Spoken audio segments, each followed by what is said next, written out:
美国做好准备，随时出手。中国周边的 F-35部署状态刚好印证了这一点。为什么说 F-35是对华胜利的关键？美国人的依据何在？随着越来越多有关 F-35负面报道的出现，人们似乎开始对 F-35的战力嗤之以鼻。就连美国人也忍不住吐槽 F-35野型战斗机是美国最糟糕的武器之一。一方面是因为其制造成本过高，另一方面也存在一定的可靠性问题。毕竟自 F-35问世以来，有关其事故的报道也是屡见不鲜。难道 F-35真的有这么不堪吗？我们或许都被美国忽悠了。虽然他们口头上骂着 F-35，但是背地里却在大面积的布局。据美国空军方面消息证实称，如今美国空军的 F-35战斗机已经跃居成为美国空军数量第二多的战斗机，超过了 F-15战斗机以及 A-10攻击机。但从这一数量上，我们就可以发现端倪。如果真的如同美军所说的最糟糕的战斗机一样，那么美军应该尽早放弃这一生产计划。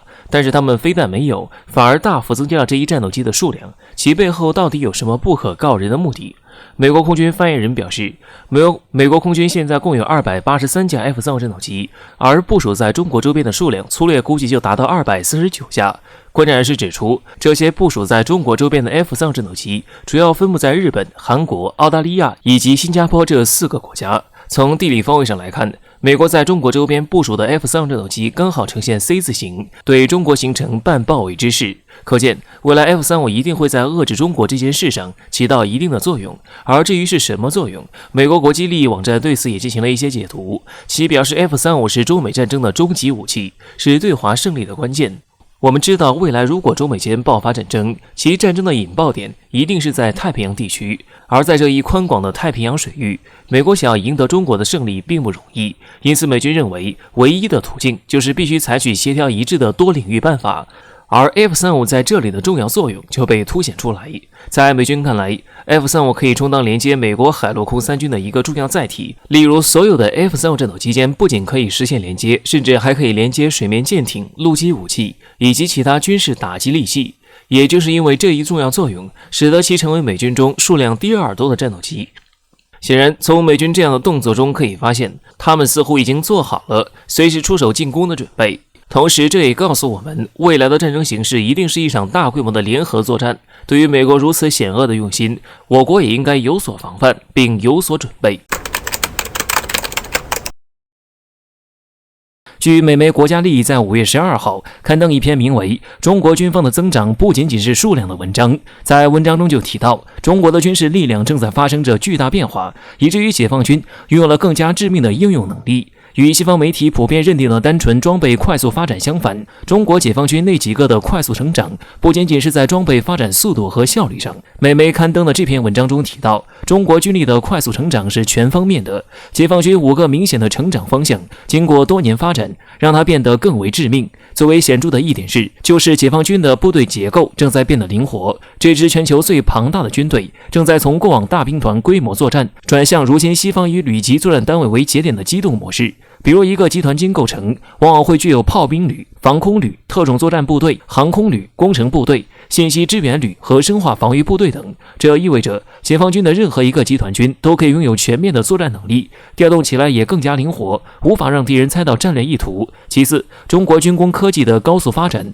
让解放军用了各个梯队级别的远程火力压制、防空网络、支援体系和工程部队的发展和改进，加速国防现代化建设，可以说是中国军队在近10几年里强调最多的话题。这一点不论是在陆军、空军、海军或是火箭军中均有突出表现。然而，中国的一个很显明的成长方向就是建立联合作战体系。由于海湾战争美军的优秀表现，让中国这个传统上以陆军为中心、空军、海军辅助的国家开始认真思考转型。而且目前，中国解放军多次联合演习已经证明，解放军因为通信网络的发展，联合作战变得更加紧密。再者，中国在过去几十年里大力投入远程打击力量，已经在近些年里在反区域介入拒止战略上得到了充分的验证。到目前为止，即便是美军也无法有效解决这一难题。而且，随着中国的持续投入发展，美国国防部也一直在担忧中国的弹道导弹穿透美军导弹防御系统的概率正在变大。最后，国家利益认为，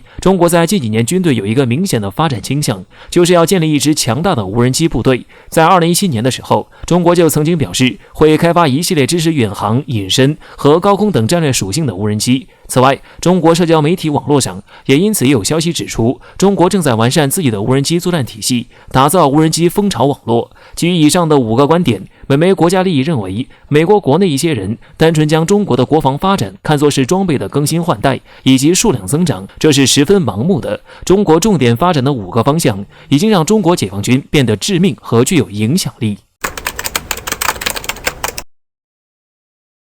在前不久的 G7 峰会上，美国指责中国利用经济影响力欺凌别国，西方在捍卫国际规则和秩序。然而还没过多久，美国就暴露了利用经济影响力欺凌别国、不遵守国际规则的国家究竟是谁？希望美国拿镜子好好照一照。拜登上台后，一直延续其上任特朗普政府的对华贸易措施，具体表现在这几个方面。首先是增加关税，对中企征收高额关税并提起诉讼，利用知识产权和技术贸易壁垒等工具向中国发难，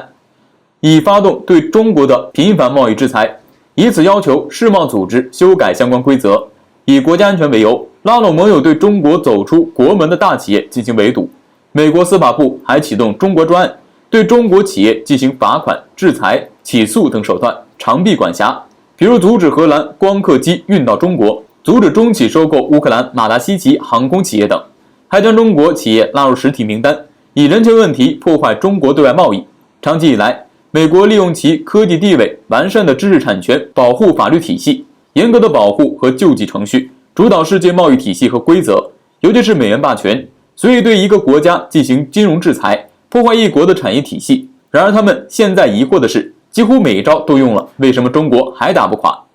近日，美国贸易代表戴奇宣称，为应对中国在关键高科技产业上的威胁，美国需要新的贸易工具，保护更多的国内产业，或用来当作谈判的筹码。分析称，联想到之前美国前国务卿基辛格所言，中国是美国有史以来首次遇到这样势均力敌的对手，所以美国必定会用新的手段迎接对手。而美国一向是竞争得过就跟你讲规则，一旦竞争不过就开始改规则，改了规则还是竞争不过就继续改规则。对此，中国人民大学国际关系学院副院长金灿荣表示，西方需要明白3个中国现实。第一，中国作为巨大的经济体，就连疫情也保持了正增长，体量只会变得更大。第二，中国有着一套和西方不同的政治、社会和经济体制，即使中国没有参与规则定制，也成功将这种体制融入世界经济体系中，才在过去40年里释放巨大经济潜力。第三，美国需要明白，在许多事上，由于自身历史、文化和价值观影响，双方看问题也会不一样。西方的原始积累是通过圈地运动、殖民、抢夺等暴力手段获得的，所以他们容不下一个仅靠自己双手就崛起的大国。而中国的复兴是在遭受100年屈辱后得来的，这深深烙在民族精神中，所以我们不会被轻易打垮。这种凝聚力和韧劲是西方理解不了的。